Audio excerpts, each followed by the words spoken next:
Hello दोस्तों, तो आज हम करने वाले चैप्टर 5 का रिवीजन एमसीक्यू के सभी हम देखेंगे। और जैसा कि आपको पता है कि हमने पहले की वीडियो में भी हमने डिस्कस करा था कि सर डिस्क्रिप्टिव क्वेश्चन में जब पैटर्न ऑफ स्टडी होता था वो बिल्कुल डिफरेंस होता था जो कि आपके एमसीक्यू में होना चाहिए। तो इसलिए जो हम रिवीजन करते हैं वो बिल्कुल एमसीक्यू बेस्ड होता है और उसके अकॉर्डिंगली जो आईसीआई क्वेश्चन पूछ रहा है, जो रिव्यू रहा है बच्चों का 70 प्लस आराम से मार्क्स आ रहे हैं बिना ज्यादा पढ़े, रिलैक्स बिल्कुल चिल मार के आप पीछे बैठे सब्सक्राइब बटन पे क्लिक करके रखे एंड एंजॉय करें इस सीजन को कि कैसे कैसे बच्चे लोग इजीली पढ़ के आराम से पास हो रहे हैं। ठीक है, हम हमें क्या पैटर्न हमारा है जो हमेशा रहता है, हम एमसीक्यू देखेंगे, इंपॉर्टेंट क्वेश्चंस देखेंगे, इंपॉर्टेंट पैटर्न समझेंगे, क्या क्या आपको स्टडी करना है, क्या पूरा का पूरा 50 पेज के पढ़ने की जरूरत है या कुछ ऊपर ऊपर से पढ़ के ऊपर से जितना मैं बताता हूँ बस उतना रिलैक्सली आप पढ़ें, जो मैं बताता हूँ उतना करें और आप इजिली पास हो जाएंगे। तो चलो स्टार्ट करते हैं बिना किसी देरी के।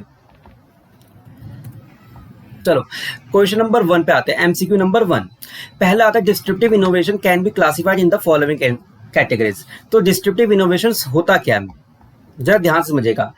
डिस्ट्रप्टिव होता क्या, पहले तो लो एंड। क्या होता है लो एंड? लो एंड का मतलब क्या होता है सर, आप लो कॉस्ट स्ट्रेटेजी लगा रहे हैं, लो कॉस्ट स्ट्रेटेजी किसी प्रोडक्ट पे, मतलब जो एग्जिस्टिंग प्रोडक्ट है ना सर, आप ना उसको इतने ज्यादा सस्ते रेट पे बेच रहे हैं कि पूरे का पूरे मार्केट को डिस्टर्ब करते हैं। मतलब कि ये जो बोर्ड है, बोर्ड लाते थे सर 150 रुपए का, लेकिन आप ऐसे टेक्नोलॉजी लाके जिसका कॉस्टिंग था ये जो मार्केट में बिकने लगे योग्य बन गया वो 70 रुपए में बिक रहा है। तो ये क्या करा आपने, डिस्टर्ब कर दिया पूरे के पूरे मार्केट को। दूसरा होता है न्यू मार्केट एंड। अब ये क्या है सर, आपने जो प्रोडक्ट बनाया ना सर वो इनोवेटिव प्रोडक्ट है, मतलब एग्जिस्टिंग मार्केट में ही आपने जो प्रोडक्ट बनाया वो इतने अच्छे से न्यूली डिजाइन करके बनाया कि वो पूरे मार्केट को आपने डिस्टर्ब करके रख दिया। और जो उसकी कॉस्टिंग है वो भी कॉस्ट रीजनेबल रखी है या सर लो रखी है। सर मैं क्या बोल रहा हूँ सर, कॉस्ट जो रखी है वो रीजनेबल रखी है या लो रखी है? तो हमारा जो आंसर रहेगा वो क्या रहेगा, low and distributive and new market disruptive. उसका एक बार आप पढ़ लीजिएगा, इसका ये नीचे वो दे रखा है डिस्क्रिप्शन में आंसर, तो एक बार ये आप रीड कर लीजिएगा। अगला आते हैं। अब अगला सर बहुत अच्छा है सर, ये जरा पढ़िएगा। अब इसने बोला है कि which of the following category is consider as a technology advancement. Sir कौन सा नीचे कैटेगरी है जिसको हम बोलेंगे सर टेक्नोलॉजी एडवांसमेंट है? किसके लिए sir? Installing passbook updation kiosk cat bank.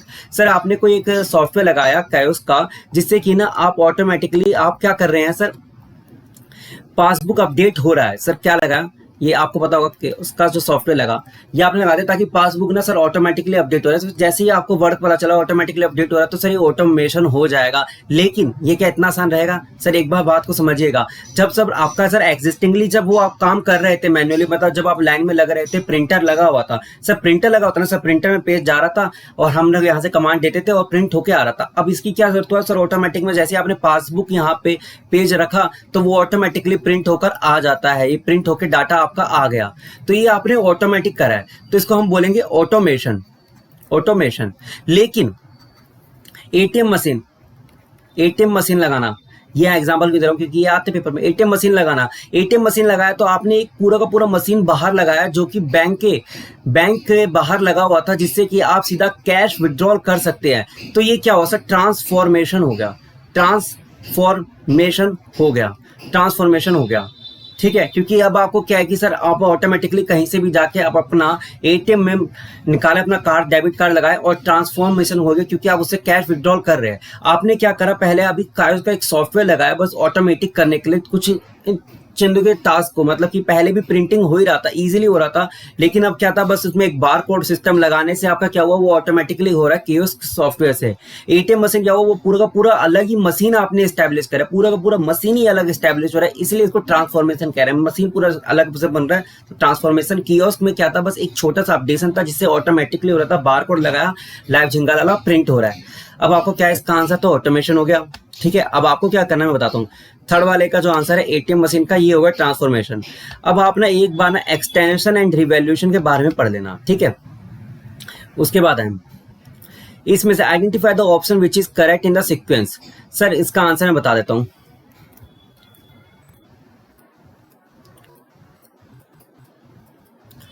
आ गया,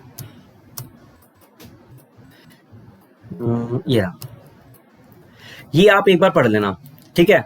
पेज नंबर 21, ये सर एक फ्लो होता है सर। पहले हम क्या करते हैं सर, हम डिजाइन थिंकिंग करते हैं। जो भी हम चीज बना रहे हैं तो उसका पहले एक हमने रफली डायग्राम बना लिया, डिजाइन कर रहे हैं, उसके बाद स्टार्टअप करते हैं, लीन स्टार्टअप करा, उसके बाद एजाइल है, हमने क्विकली स्टार्ट करा, सिक्स सिग्मा में हम उसको क्या कर रहे हैं, क्वालिटी को मेंटेन कर रहे हैं। इम्पैथी बेस्ड होता है, ये एपोथी ड्राइवर हो गया, लीन स्टार्टअप डेवलपमेंट हुआ, उसके बाद हमने सिक्स सिग्मा में क्वालिटी करा। तो हमारा जो प्रोसेस होता है वो क्या होता है, design thinking, lean startup, then agile आता है एंड देन सिक्स सिग्मा आता है। क्या होता है, डिजाइन थिंकिंग आता है पहले, फिर आता है लीन स्टार्टअप, देन आता है एजाइल एंड फोर्थ में आता है सिक्स सिग्मा। तो ये हो गया फ्लो। उसके बाद आपको क्या करना है सर, ये ना आप एक बार रीड करके चले जाना, ठीक है। इसका आंसर तो मैं बता देता हूँ, design thinking, agile, lean startup, six sigma, ठीक है। हाँ ये design thinking, lean startup, agile, six sigma, sorry, design thinking, lean startup, agile, six sigma, C हमारा आंसर हो जाएगा। अब आपको क्या करना है, मैं एक चीज बताता हूँ, ठीक है। ये जो समरी दे रखी है ना 3 पेज की, इस समरी को आप ना पढ़ लीजिएगा बस। ज्यादा इसमें कुछ पढ़ने की, इनडेप्थ पढ़ने की जरूरत नहीं है। चेंजिंग बिजनेस इन्वायरमेंट क्या है, चेंज ड्राइवर क्या है, डिजिटल टेक्नोलॉजी एडवांसमेंट क्या है, इन सब के बारे में एक बार आप पढ़ लीजिएगा ऊपर ऊपर से ये सब, ठीक है। बस इसमें ज्यादा कुछ है नहीं। और एक और चीज है, आप प्लीज चैनल को सब्सक्राइब करें। अगला एमसीक्यू नंबर 5, ये क्या है, बात को समझिएगा। ग्रामरली एक कोई कंपनी है, ग्रामरली आपको पता होगा, ठीक है। अब ये ना इसके 2 मॉडल है, एक तो फ्री है, एक है प्रीमियम। फ्री में क्या होता है, जैसे कि आप मेल वेल टाइप करते हैं तो आपको पता है वो ऑटोमेटिकली करेक्ट करके आ जाता है, सर ये सबके लिए अवेलेबल है। प्रीमियम क्या है सर, प्रीमियम आपको सर कस्टमर के लिए, जिसको ना अपना सब्सक्रिप्शन बेसिस पे आप खरीद सकते हैं। तो आपसे पूछा गया है ये कौन सा मॉडल है, ये विच इज मॉडल, ये कौन सा मॉडल है जिसमें आप पार्शियली फ्री में दे रहे हैं और कुछ प्रीमियम पे आप चार्जेस करते हैं, तो इसको बोलते हैं फ्रीमियम। क्या बोलते हैं, फ्रीमियम। मतलब कुछ पोर्शन तो फ्री है और कुछ पोर्शन के लिए आप प्रीमियम चार्ज करें, कुछ एडिशनल फीचर देके आप उसके लिए प्रीमियम चार्ज करते हैं, तो उसके लिए हम बोलते हैं उसको फ्रीमियम फीचर।